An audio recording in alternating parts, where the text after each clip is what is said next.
Hello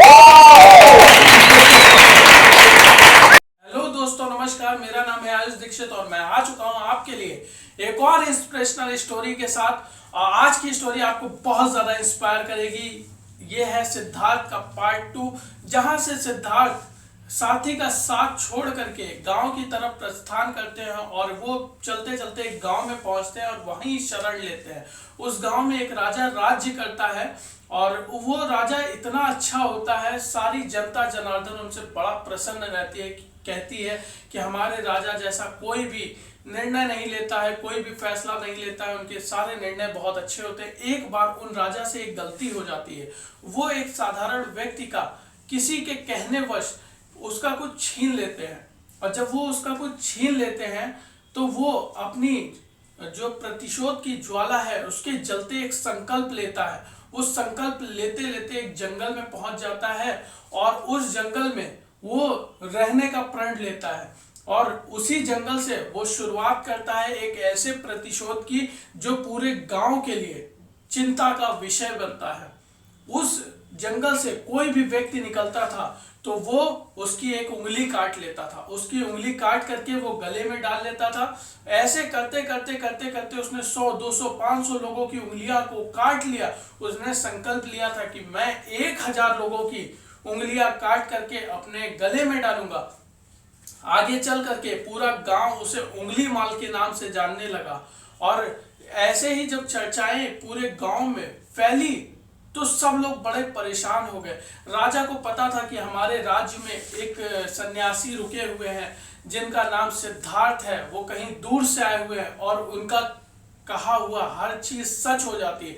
तो राजा इस परेशानी में जाते हैं उनके पास और कहते हैं, महाराज ऐसी ऐसी बात है, मैं क्या करूं, मुझे ज्ञान दीजिए। तो सिद्धार्थ कहते हैं तुम्हें कुछ करने की जरूरत नहीं है, मैं खुद जाऊंगा उस जंगल में, मैं खुद जाऊंगा। सिद्धार्थ के साथ उनके 2-3 अनुयायी साथ रहते थे। वो सिद्धार्थ निकले उसी रास्ते पे जिस पे उंगली मल रहता था। तो जब वो उधर से जा रहे होते हैं और उस रास्ते की तरफ अग्रसर होते हैं तो उनके जो अनुयायी थे उनसे कहते हैं, महाराज इधर तो उंगली मल रहता है, इधर हम लोग जाएंगे तो वो हमारी उंगली काट लेगा। तो कहते हैं कि मैं इधर से ना जाता, लेकिन जब मुझे पता चल गया है तो मैं जरूर जाऊंगा। तो कहते हैं कि जो उनके अनुयायी थे उन्होंने उनका साथ छोड़ दिया और वो वहां से वापस लौट गए और सिद्धार्थ अकेले उस रास्ते पे आगे चलने लगे।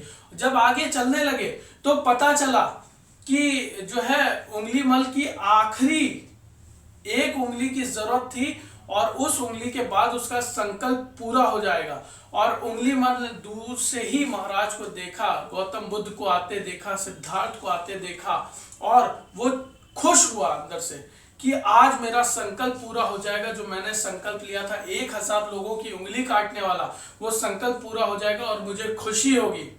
जैसे ही सिद्धार्थ को करीब आता देखता है तो वो चौंक जाता है क्योंकि उनके चेहरे पे इतना तेज, इतना प्रताप था कि उंगली मल भी चौंक जाता है और कहता है कि हे सन्यासी वहीं रुक जा, जानता नहीं है कि मैं कौन हूं। तो उन्होंने कहा, सिद्धार्थ ने कहा मैं तो बहुत पहले ही रुक गया, अब तू रुक जा। कहा मैं तुम्हें जानता हूं, तुम्हारा नाम उंगली मल है।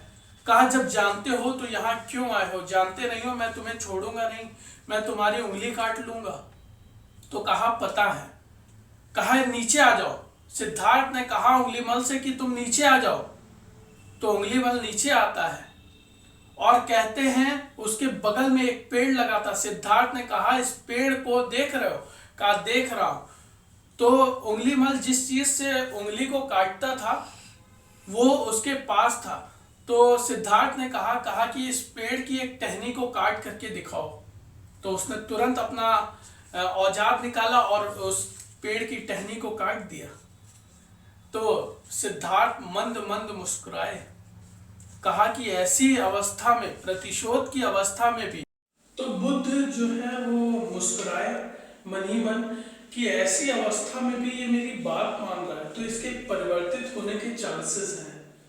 तो कहा जाता है कि कुछ ही देर जो है उंगली मल बुद्ध जी को देखता रहता है और उसके आंखों से धारा प्रवाह आंसू बहने लगते हैं, और वो आंसू ऐसे बहते हैं कि रुकने का नाम ही नहीं लेते। बुद्ध भी उनके आंसुओं को देख करके मोहित हो जाते हैं और बुद्ध वहीं से वापस लौटने लगते हैं। और जैसे ही कहते हैं बुद्ध जब जा रहे होते हैं तो पीछे पीछे उंगलीमल दौड़ता चला आता है, बुद्धम शरणम गच्छामि, बुद्धम शरणम गच्छामि, बुद्धम शरणम गच्छामि कहता हुआ बुद्ध के पीछे पीछे चला जाता है। और बुद्ध जी जब अपने कुटिया में पहुंचते हैं और उंगलीमल को कहते हैं तो तुम मेरे पीछे क्यों आ गए, तुम्हें तो अपना प्रतिशोध पूरा करना था ना, तुम वहीं रहते। तो उसने कहा नहीं महाराज, मुझे अपनी शरण में ले लो, आज से मैं आपका हो चुका हूं और आप मेरे। तो बुद्ध कहते हैं कि जाओ भिक्षा मांग करके लाओ। अब उंगलीमल को उसी गांव में जाना था जिस गांव के लोगों की उसने उंगलियां काटी थी। अब ये जाता है और सबके यहाँ कहता है भिक्षाम दे, भिक्षाम दे। तो सभी गांव वाले उसको पहचान लेते हैं और पहचान लेते हैं और सब लोग जो है उसके ऊपर पत्थरों से मारने लगते हैं उसको। वो लहूलुहान हो जाता है, लहूलुहान हो करके थोड़ी सी भिक्षा लेकर के बुद्ध जी की कुटिया में जाता है और कहता है महाराज मैं ले आया। तो जब बुद्ध जी उसको देखते हैं और पूछते हैं, कहते हैं कि तुम्हें पीड़ा नहीं हो रही, इतना लहूलुहान हो गए। तो कहा पीड़ा तो उसे होती है जो स्वर होता है, मैं तो अब आपका हो चुका हूं, अब मुझे कुछ पीड़ा नहीं हो रही है, जो भी है सब बहुत अच्छा है, मुझे बहुत अच्छा लग रहा है। और कहते हैं उंगलीमल वहीं से उनकी जो है भक्ति में लीन हो जाता है और बुद्ध जी के साथ अपना आगे का जीवन व्यतीत करता है। बुद्ध जी कुछ समय के बाद जो है अपने घर वापस लौटते हैं। घर वापस लौटते हैं, महल में पूरी चर्चा ही चर्चा हो जाती है कि बुद्ध वापस आ गए, सिद्धार्थ वापस आ गए। और जब वो अपने घर पहुंचते हैं तो दरवाजा खटखटाते हैं, यशोधरा उनकी धर्म पत्नी बाहर निकलती है और वो देखती है और तुरंत रोने लगती है, कहती है एक बार बता के नहीं जा सकते थे। तो बुद्ध कहते अगर मैं बता देता तो तुम क्या मुझे जाने देती। तो कहा तू रो क्यों रही है, कहा रो नहीं तो क्या करूं। कहा कि तू ये मत देख कि कौन आया है, तू ये देख जो गया था वो कोई और है, जो आया है वो कोई और है। तो दोस्तों इस स्टोरी के पीछे बस मैसेज यही है कि ये सब माया मोह है, ज्यादा आपको किसी भी चीज के पीछे जो है नहीं दौड़ने की जरूरत है, बहुत ज्यादा नहीं है, सब हमको मिलेगा जो भी हम सोचेंगे। लेकिन कभी भी किसी चीज का लालच मत करिए, और जो भी चीज आपको छोड़ने वाली है प्रयास करिए कि उससे पहले आप उसे छोड़ दें, हमेशा जीत आपकी होगी। दोस्तों बहुत बहुत धन्यवाद मुझे लगातार सुनने के लिए, मेरे साथ लगातार जुड़ने के लिए बहुत बहुत धन्यवाद, बहुत बहुत शुक्रिया दोस्तों।